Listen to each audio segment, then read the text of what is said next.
people have done feature films that Yeah. have been put into the cinemas Yeah.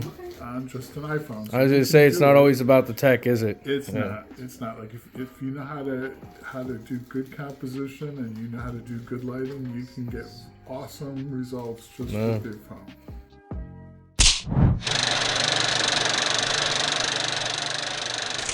Welcome back to How to Make Your First Feature Film. In this series, I'm documenting the ups and downs of making my first feature film with next to no money. If you're new to this series, make sure you go back and check out the previous episodes, which cover everything from writing your screenplay to networking with crew members. In this episode, I think it's time that we finally address some of the more technical elements of filmmaking. Yeah, in previous episodes, I've really spent a great deal of time talking about the people side and the networking side of filmmaking and how important that is. But, you know, you still need to have the physical tools to get the job done. And one of the most important physical tools that you're gonna need to shoot a movie is a camera. So what camera should you use to shoot your first movie on? Well, before I answer that, I wanna introduce this week's guest, Tyler Thomas. Tyler Thomas is one of the camera operators on In the Hands of Fate. He is a Cleveland-based independent filmmaker who recently released his debut feature film, LGBT Lethal Gay Butcher of Terror, which you can watch now, and I've also covered on the Indie Spotlight, so go ahead and check that out too if you're interested. However, Tyler also has years of experience being involved on various productions as well as producing and directing short films of his own. He's done everything from camera to sound to editing. So, rather than me continue talking about Tyler, let's go ahead and let him introduce himself. I didn't shoot my first really short film until maybe about 7 years ago. Okay. Before that, I had spent probably 3 years trying to write a feature script and just rewriting it and rewriting it. Nothing ever came of that. And then what got me into it really was the 48-hour film project. So I had some friends that were doing that, so I got involved in that, and then from there I only did one film as an actor, and then I decided the team that I was on, they weren't going to do the next one, so I just decided, well, heck, I'm going to do it. And I had no idea what I was doing. So, and then, you know, just keep progressing and keep getting better. When you're doing it on your own, you have to know how to do it. Yeah, you kind of got to juggle different roles and stuff. Yeah, but that help you learn a lot in this field. Oh yeah. I'm a pretty good cameraman. I'm a pretty good sound person. I edit my own movies. So. Yeah. Now for In the Hands of Fate, we're shooting everything on a BlackMagic Pocket Cinema camera 4K, although we've also done some shots on the 6K model as, you know, it tends to match up pretty well in post. Now, while we're shooting on BlackMagic for this movie, it might not necessarily be the best choice for everyone. I think I had probably already done about maybe 5 or 6 short films before I upgraded to the BlackMagic. Yeah. I feel like it definitely makes it easier, I bet, having something nicer, or? Yeah, I mean, it's just the picture is so much better, you know. I mean, don't get me wrong, you can do, people have done feature films that have been put into the cinemas on just an iPhone. So I was going to say, it's not always about the tech, is it? It's not. It's not. Like if you know how to do good composition and you know how to do good lighting, you can get awesome results just with your phone. The reality is that what Tyler's saying is extremely spot on, because a lot of filmmakers, a lot of beginner filmmakers really spend too much time stressing over what film gear to get, what camera should I buy, you know, yada yada, when the truth is that in today's day and age, the iPhone's camera is so good and you can get some really nice crisp looking shots straight from it. And on top of that, BlackMagic Design also has an app that you can get that, you know, sorry Android users, because it's not for Android devices, I feel your pain, but on the Apple Store you could download that and it gives you even more manual controls and settings right from your phone. So the truth is, it really is more about how you use the camera that you already have versus what camera you have. When people ask me, you know, what camera should I buy, usually I'll direct them more into lighting, because learning, you know, about lighting and about shot composition is far more important. Now I'll send them some lights, usually some budget lights, because trust me, you don't have to spend a lot there either. Even like with lighting, it's more about take what you have and, be creative with it and find a good way to use it. And you can, get a lot out of even the cheapest of lights. But learning that, mastering that, and mastering shot composition and framing and camera placement, what angles convey what emotions, the importance of shot sizing, that kind of thing is far more valuable, and you can do that from your phone. You don't have to spend, thousands of dollars on setting up a camera rig. Okay, so now let's address those of you who maybe you have been shooting on your phone or, whatever, maybe DSLR or whatever you have, but you really do think that now is the time to upgrade. I want to upgrade and get a prosumer level cinema camera. Tell me what I should do. I'm past all this shoot on what I have crap. I have the money. Let me go ahead and buy something and buy an upgrade. Well, I still recommend the BlackMagic Pocket Cinema Camera 4K. I think it's terrific.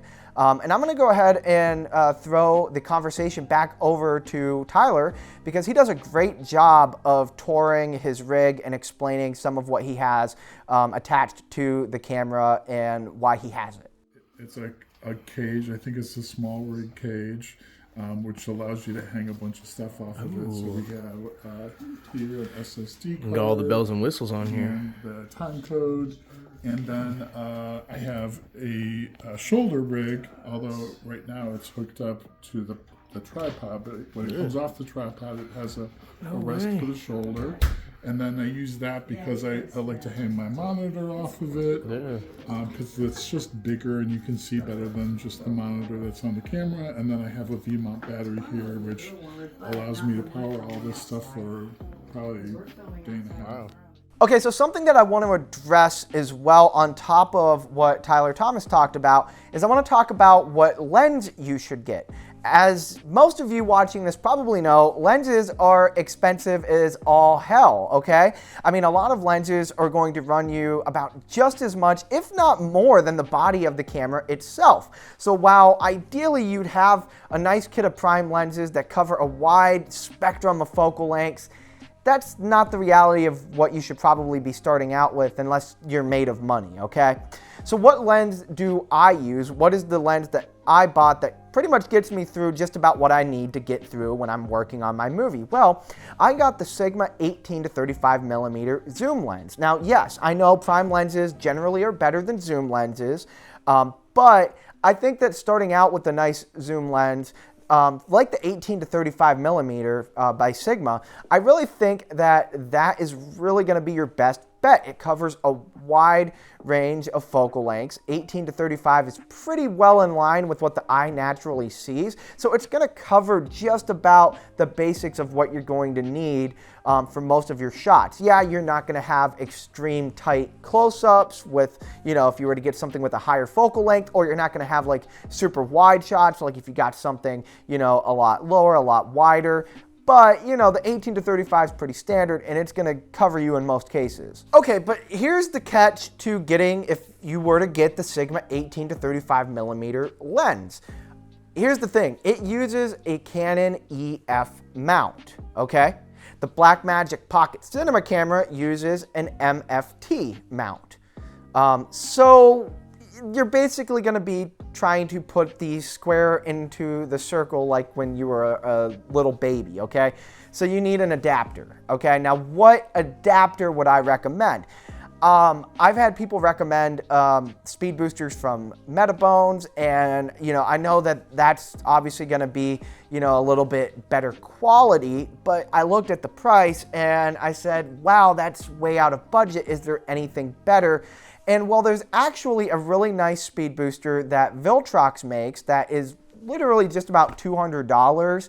It's really well within reason, especially when compared to the competitors. And it's what I use. And you can be the judge if you think that the shot looks good. I mean, I'm filming this right now using my BlackMagic, using the 18 to 35, which is connected via the Viltrox speed booster. So if you think that this looks good right now, what you're watching of me talking, I would recommend going with that. And I'll go ahead and, you know, just to make things easy, I'll link down to that and anything else that you would want to get if you're setting up your BlackMagic Pocket Cinema Camera rig for the very first time. If you're upgrading to this, I'll link down to everything that I got when I was starting out down in the description. So it'll make your life a lot easier, because trust me when I say that the one thing that you're going to find is you get nickel and dimed a lot on just the littlest of things that you have to buy, okay? But remember what we talked about in the beginning of this video. I'm not advocating for you to spend thousands of dollars on camera equipment unless you really do feel like the time is right, the time is now. I've been shooting on my phone, I've been shooting on a DSLR, I have the money saved up, I want to buy, you know, a cinema camera, but still something that's moderately budgeted. You know, that's why I'm recommending the BlackMagic. But if you're not at that point, let's say, you know, you don't have like $3,000 to spend on a camera, a battery, a lens, a cage, a tripod, you know, this and that, and everything that you're gonna want to, you know, buy. I mean, the body itself is $1,200, so I mean that'll put it into perspective. Cheap compared to a lot of other cinema cameras. Is it going to be in everybody's budget? No, and that's okay. Remember, take what you have. Okay, you could have, you know, your phone. You could have, you know, whatever camera you have, just practice shooting. You know, put some short films out on YouTube, practice shot composition, practice lighting, you know, and move away from just worrying about the technical side. Practice your editing techniques too, but work with your actors, okay? You want to spend time working with your actors. You want to spend time, you know, networking and working with crew. I mean, these are all really important aspects to filmmaking. And, you know, if you're ready to take that plunge and you're ready to get that, you know, your first cinema camera, then go ahead and do so. But if you're not there yet and you're looking at everything I've linked in the description and you're saying to yourself, damn, that's expensive, don't worry about it yet. You don't need all this stuff. You have what you need. Go ahead and just shoot something, okay? That's the best advice I can give you. But anyway, guys, that is all that I have for you here today. Remember, if you like this content, you want to see even more videos on low-budget indie filmmaking, go ahead and just smash that like button, subscribe, turn that bell on for notifications. And for all you indie filmmakers out there, I want to know down in the comments, tell me what's the first camera that you started with when you got into filmmaking, and what are you using right now, and what would you recommend for a beginner to pick up and start shooting some short films and get ready to make their first feature film. Okay, I want to know. So anyway, guys, until next time, like always, that's a wrap.